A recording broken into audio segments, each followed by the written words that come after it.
नमस्कार। आकाशवाणी जयपुर अजमेर से प्रस्तुत है प्रादेशिक समाचार।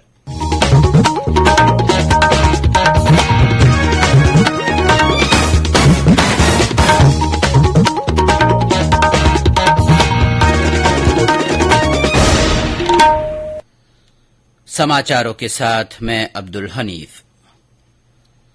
प्रधानमंत्री नरेंद्र मोदी ने कहा है कि जिन बच्चों ने कोविड महामारी के कारण अपने माता पिता को खो दिया है, उनकी स्कूली शिक्षा और उच्च शिक्षा के लिए केंद्र सरकार पूरा सहयोग करेगी। आज वीडियो कॉन्फ्रेंसिंग के माध्यम से बच्चों के लिए पीएम केयर्स योजना के तहत लाभों को जारी करते हुए श्री मोदी ने कहा कि बच्चों के लिए पीएम केयर्स अपने माता पिता को खोने के बाद उनके कुछ बोझ को दूर करने के लिए एक पहल है। उन्होंने कहा कि 18 से 23 वर्ष की आयु के बच्चों को एक निश्चित वजीफा मिलेगा और 23 वर्ष की आयु प्राप्त करने पर उन्हें 10 लाख रुपए मिलेंगे। प्रधानमंत्री ने कहा कि पीएम केयर्स के माध्यम से सरकार बच्चों को दैनिक जरूरतों के लिए प्रतिमाह 4,000 रुपए प्रदान कर रही है। उन्होंने कहा कि इस योजना के माध्यम से बच्चों को आयुष्मान स्वास्थ्य कार्ड प्रदान किया जा रहा है, जिसमें 5 लाख रुपए तक के स्वास्थ्य खर्च को कवर किया जाएगा। प्रधानमंत्री ने सभी बच्चों से फिट इंडिया और खेलो इंडिया पहल में भाग लेने का आग्रह किया।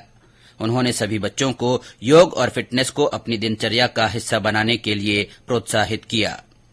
इस योजना के तहत राज्य के दौसा के 6 और सवाईमाधोपुर जिले के 2 लाभार्थी बच्चों को जिला प्रशासन की ओर से सहायता उपलब्ध करवाई गई है।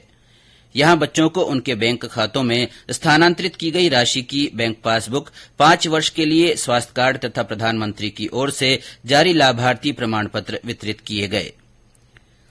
प्रधानमंत्री नरेंद्र मोदी के नेतृत्व में केंद्र सरकार आज 8 वर्ष पूरे कर रही है। इन 8 वर्षों में सरकार ने नागरिकों की भलाई के लिए अनेक कदम उठाए हैं। केंद्र और राज्यों की भारतीय जनता पार्टी सरकारों के सभी मंत्री और पार्टी के निर्वाचित प्रतिनिधि केंद्र सरकार के 8 वर्ष पूरे होने पर व्यापक जनसंपर्क अभियान में भाग लेंगे। नई दिल्ली में भाजपा मुख्यालय में एक संवाददाता सम्मेलन को संबोधित करते हुए पार्टी के राष्ट्रीय महासचिव अरुण सिंह ने कहा कि देश भर में सेवा, सुशासन और गरीब कल्याण विषय पर पखवाड़े के दौरान जनसंपर्क कार्यक्रम आयोजित किया जाएगा। इस अभियान के तहत बूथ से लेकर राष्ट्रीय स्तर तक 75 घंटे का जनसंपर्क कार्यक्रम आयोजित किया जाएगा। करौली जिले की करीरी ग्राम पंचायत क्षेत्र में शराब की दुकानों को बंद करने के मुद्दे पर मतदान जारी है। मतदान के बाद यदि 51% मतदाताओं ने दुकानें बंद करने के पक्ष में मतदान किया तो अगले वित्तीय वर्ष से इस पंचायत के अधिकार क्षेत्र में आने वाली शराब की दुकानें हमेशा के लिए बंद हो जाएंगी। अगर ग्रामीण बंद के लिए वोट करते हैं तो ये करौली जिले की पहली ग्राम पंचायत और राज्य की 10वीं शराब मुक्त पंचायत होगी। जिले में पहली बार शराबबंदी को लेकर मतदान हो रहा है। अलवर के पुलिस ट्रेनिंग स्कूल में आज आरक्षी बैच संख्या 6 का दीक्षांत परेड समारोह आयोजित किया गया। इसमें 293 जवानों को प्रशिक्षित किया गया है। इस अवसर पर अतिरिक्त पुलिस महानिदेशक बीजू जॉर्ज जोसेफ ने उत्कृष्ट प्रदर्शन करने वाले जवानों को सम्मानित किया। बारां जिले का सहरिया लघु कुंभ कहा जाने वाला सीताबाड़ी मेला आज से शुरू हो रहा है। नदबई विधायक और देवनारायण बोर्ड के अध्यक्ष जोगिंदर सिंह अवाना आज दोपहर बाद मेले का उद्घाटन करेंगे। इस दौरान वे प्रतिभा सम्मान समारोह को भी संबोधित करेंगे। प्रदेश में एक बार फिर तापमान में बढ़ोतरी से गर्मी का असर तेज हो गया है। मौसम विभाग के अनुसार पिछले 24 घंटों में सबसे ज्यादा 45 डिग्री सेल्सियस तापमान श्रीगंगानगर में दर्ज किया गया। इसके अलावा करौली में 44.6, चूरू में 44.2, बीकानेर और जैसलमेर में 43.3, कोटा में 43 और राजधानी जयपुर में 42 डिग्री सेल्सियस तापमान रिकॉर्ड किया गया।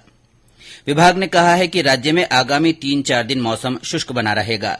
बीकानेर और जोधपुर संभाग के जिलों में अगले 2 दिन 30 से 40 किलोमीटर प्रति घंटे की रफ्तार से धूल भरी हवाएं चलने की संभावना है। प्रदेश में कल कोरोना संक्रमण के 73 नए मामले सामने आए। सबसे ज्यादा 33 रोगी जयपुर जिले में मिले। कल इस बीमारी से 26 संक्रमित स्वस्थ हुए। सक्रिय मामलों की संख्या बढ़कर 657 हो गई है। इसी के साथ प्रादेशिक समाचार बुलेटिन समाप्त हुआ। नमस्कार।